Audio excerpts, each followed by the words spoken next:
السلام علیکم پیارے دوستو، کیسے ہیں آپ؟ امید کرتی ہوں آپ سب خیریت سے ہوں گے۔ اللہ تعالیٰ آپ کے دل و دماغ کو سکون عطا فرمائے اور آپ کی دلی تمناؤں کو پورا فرمائے، آمین یا رب العالمین۔ چلیے آج کی ویڈیو شروع کرتے ہیں۔ بسم اللہ الرحمن الرحیم۔ انسان کے اندر اپنی پیدائش کے اعتبار سے کمزوریاں اور خامیاں تو بہت ہیں، مگر اس میں ایک عجیب جذبہ رکھ دیا گیا ہے۔ وہ جذبہ اگر آ جائے تو انسان کی کمزوری کو اس کی قوت میں بدل دیتا ہے، انسان کے جہل یعنی اگیانتا کو اس کے علم میں تبدیل کر دیتا ہے، انسان کی کوتاہیوں کو اس کی خوبیوں میں تبدیل کر دیتا ہے، جس کی وجہ سے وہ جنت کا حقدار بن جاتا ہے۔ اس جذبے کا نام محبت الہی ہے۔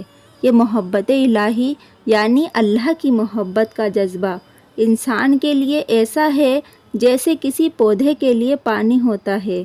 پانی نہ ملے تو ہرے بھرے پودے کے پھول اور پتیاں مرجھا کر زمین پر گر جاتی ہیں، اور اگر اس مرجھائے ہوئے پودے کو پانی دے دیجئے تو وہ پھر کھل اٹھتا ہے۔ انسان کے اندر اللہ کی محبت کے جذبے کی مثال بھی یہی ہے۔ جس انسان میں محبت الہی کا جذبہ بیدار ہو جائے، اس کی صفات کھلنا شروع ہو جاتی ہے، اس میں ایمان کی خوشبو آنے لگتی ہے اور خوشبو ماحول کو مہکا دیتی ہے۔ محبت کا لفظ تو ہر جگہ استعمال کرتے ہیں، اس کا انداز جدا جدا ہوتا ہے۔ مثال کے طور پر سمجھنے کے لیے، ایک لڑکی کو اپنے بھائی سے بھی محبت ہوتی ہے، مگر اس میں ہمدردی کا پہلو غالب ہوتا ہے، اور ایک لڑکی کو اپنے باپ سے بھی محبت ہوتی ہے، مگر اس میں ادب کا پہلو غالب ہوتا ہے۔ ایک لڑکی کو اپنے بیٹے سے بھی محبت ہوتی ہے، مگر اس میں شفقت کا پہلو غالب ہوتا ہے، اور ایک لڑکی کو اپنے شوہر سے بھی محبت ہوتی ہے، مگر اس میں جذبات کا پہلو غالب ہوتا ہے۔ تو محبت لفظ تو سب کے لیے ایک ہی ہے، مگر انداز جدا جدا ہے۔ اسی طرح مومن کو بھی اس دنیا میں بہت ساری محبتیں ہوتی ہیں۔ مثال کے طور پر مومن سے محبت کرنا اللہ تعالیٰ کے نزدیک بڑے اجر کا سبب ہے۔ حدیث پاک میں آتا ہے کہ جن دو انسانوں کے درمیان اللہ کی رضا کے لیے محبت ہوگی، اللہ تعالیٰ قیامت کے دن ان کو عرش کا سایہ عطا فرمائیں گے۔ تو ایمان والوں کے ساتھ اس لیے محبت ہونا کہ یہ ایمان والے ہیں، اللہ کے بندے ہیں، یہ اجر اور ثواب کا سبب ہے۔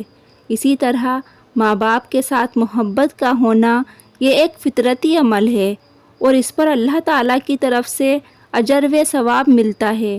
چنانچہ حدیث پاک میں آیا ہے کہ ماں باپ کے چہرے پر محبت کی ایک نظر ڈالنا، اس پر انسان کو ایک بار حج یا عمرہ کرنے کا ثواب ملتا ہے۔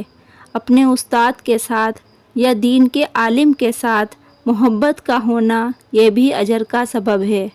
چنانچہ حدیث پاک میں آتا ہے کہ جس شخص نے کسی عالم کے ماتھے پر بوسہ لیا، اس کے علم کی وجہ سے، ادب کی وجہ سے یا احترام کی وجہ سے، تو اس عالم کے سر پر جتنے بال ہوں گے، اللہ تعالیٰ اتنی نیکیاں اس بندے کے اعمال نامے میں لکھوائیں گے۔ اسی طرح ایک شوہر کو اپنی بیوی سے بھی محبت ہوتی ہے، یہ بھی اجر و ثواب کا سبب ہے۔ حدیث پاک میں فرمایا گیا ہے، تم میں سے سب سے بہتر وہ ہے جو تم میں سے اپنے گھر والوں کے لیے بہتر ہے۔ اور ایک روایت میں آتا ہے کہ جب کوئی شوہر اپنی بیوی کو دیکھ کر مسکراتا ہے اور بیوی اپنے شوہر کو دیکھ کر مسکراتی ہے تو اللہ تعالیٰ ان دونوں کو دیکھ کر مسکراتے ہیں۔ اگر یہ محبتیں نہ ہوتی تو انسان دنیا میں مل جل کر زندگی نہ گزار سکتا۔ یہ ضروری تھی، لیکن اللہ تعالیٰ نے ان کی ایک حد متعین کر دی۔ وہ حد کیا ہے؟ حد یہ ہے کہ انسان مخلوق سے کٹے اور اللہ تعالیٰ سے جڑے، پھر اللہ تعالیٰ کی نسبت کے ساتھ اللہ کی مخلوق سے تعلق قائم کرے، یعنی مخلوق سے جو تعلقات ہیں وہ اپنی نفسانی خواہشوں کی وجہ سے نہ ہوں، بلکہ اللہ تعالیٰ کے حکم کی وجہ سے ہوں۔ اگر محبتوں کا یہ انداز ہوگا تو پھر یہ تمام تعلقات انسان کے لیے اجر و ثواب کا سب ذریعہ ہوں گے، اس پر اللہ تعالیٰ کی رضا نصیب ہوگی۔ اس دنیا میں مومن کا جینا مرنا سب کچھ اللہ کے لیے ہے۔ حدیث پاک میں آتا ہے کہ جس نے اللہ ہی کے لیے محبت کی اور کسی سے بغض رکھا تو بھی اللہ کے لیے، اور کسی کو دیا تو بھی اللہ کے لیے، اور کسی کو نہ دیا تو بھی اللہ کے لیے، اس نے اپنے ایمان کو مکمل کر لیا۔ تو مکمل ایمان حاصل کرنے کے لیے یہ 4 باتیں ہمیں اپنے اندر پیدا کرنی پڑیں گی۔ وہ 4 باتیں کون سی ہیں؟ نمبر 1 محبت اللہ کے لیے، نمبر 2 دشمنی اللہ کے لیے، نمبر 3 دینا اللہ کے لیے، نمبر 4 کسی کام کو روکنا اللہ کے لیے۔ ہمارا ہر کام، ہر ایک سے تعلق اللہ تعالیٰ کی رضا کے لیے ہو، یہ نسبت ہو، اس سے انسان اللہ تعالیٰ کے قریب ہوتا ہے۔ اور یہ محبت کیسی ہو؟ قرآن مجید میں فرمایا ایمان والوں کو اللہ تعالیٰ سے شدید محبت ہوتی ہے، یعنی فقط محبت کا لفظ نہیں لیا، شدید یعنی بہت زیادہ کا لفظ لیا۔ اس کی پہچان یہ ہے کہ جب بندہ اللہ کا نام سنتا ہے تو تڑپ جاتا ہے۔ ایسا بندہ اگر اذان کی آواز سنتا ہے تو پھر وہ پیچھے نہیں ہٹ سکتا جب تک کہ وہ نماز کو ادا نہیں کر لے گا۔ پھر فجر کے وقت اس کو بار بار جگانے کی ضرورت نہیں پڑے گی۔ ایک بار گھر کے کسی فرد نے بتا دیا کہ فجر کا وقت ہو چکا ہے، اب بستر سے اٹھنے میں اسے دیر نہیں لگے گی۔ یہ ہوتی ہے اللہ کی محبت۔ علماء نے لکھا ہے کہ اگر کسی کی محبت کا اندازہ لگانا ہو تو اس کی دعاؤں کو دیکھو، یعنی جب وہ اللہ تعالیٰ سے دعا مانگتا ہے اس کو دیکھو۔ بڑی سادی سی پہچان ہے۔ اگر ہر وقت یہ ہاتھ اٹھا کر کاروبار مانگ رہا ہے، مال مانگ رہا ہے، دنیا کی عزتیں اور دنیا کے عہدے مانگ رہا ہے، تو معلوم یہ ہوا کہ اس کے دل میں دنیا کی محبت غالب ہے۔ اور اگر یہ اللہ تعالیٰ سے اللہ کا تعلق مانگتا ہے، اللہ کی رضا مانگتا ہے، قیامت کے دن کی کامیابی مانگتا ہے، تو یہ اس بات کی دلیل ہے کہ اس کے دل میں اللہ کی محبت غالب ہے۔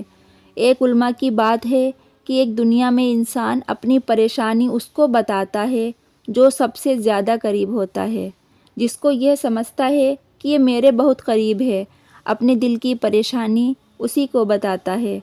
تو اگر اللہ تعالیٰ کی محبت اس کے دل میں غالب ہوگی تو یہ مخلوق سے شکوے نہیں کرے گا، بلکہ دعاؤں میں اپنے پروردگار سے اپنے حالات کہے گا۔ تو دعاؤں سے پہچان ہوتی ہے اس کے دل میں محبت کس چیز کی غالب ہے۔ اس لیے نبی کریم صلی اللہ علیہ وسلم نے ہمیں دعا سکھائی، اے اللہ میں آپ سے آپ کی محبت کا سوال کرتا ہوں، اور اے اللہ جو آپ سے محبت کرنے والے ہیں میں ان کی بھی محبت کا سوال کرتا ہوں۔ اس بات سے یہ معلوم ہوتا ہے کہ اللہ کی محبت بھی مطلوب ہے اور اللہ والوں کی محبت بھی اس مطلوب کے حاصل ہونے کا ذریعہ بن جاتی ہے۔ اس لیے یہ بھی اللہ تعالیٰ سے مانگنی چاہیے۔ تو یہ نعمتیں ہیں، اللہ تعالیٰ جس کو چاہے عطا فرما دیتا ہے۔ دعا کرتی ہوں اللہ تعالیٰ آپ کی ہر جائز تمناؤں کو پورا فرمائے، آمین یا رب العالمین۔